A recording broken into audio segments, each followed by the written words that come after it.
ये हमारे घर में रहते थे 2 आलू. तर अभी मैं बटाट्याचं काय करू म्हणून मी यांना टाकलं पाण्यात आणि एकाला पाण्यात टाकलं म्हणून दुसऱ्याने तर स्वतः उडी मारून टाकली. आता मग मी यांना खासा खासा खासा खासा धुवूनच काढलं आणि मग त्याच्या केल्या चकत्या.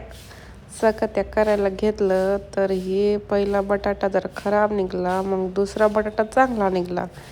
मग त्याच्या चकत्या केल्या. गॅस आपला पेटवला. गॅस पेटवला त्यात टाकलं तेल. तेल टाकलं 2 चमचे. तर तेल 2 चमचे टाकलं आणि मग त्यात टाकले आलू. आलू टाकले. आलूला चांगलं एक असं भाजून नाही, परतून घेतलं म्हणू शकता.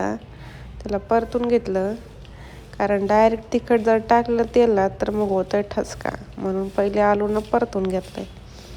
आलूनं परतून घेतलं आणि मग म्हटलं त्याला जरा वाफ येऊ द्यावं. मग वाफ आली, मग नंतर त्यात टाकलं मीठ.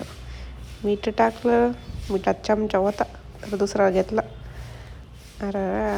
मीठ टाकलं, हळद टाकली आणि थोडासा टाकला मसाला आणि तयार झाली आलूची भाजी.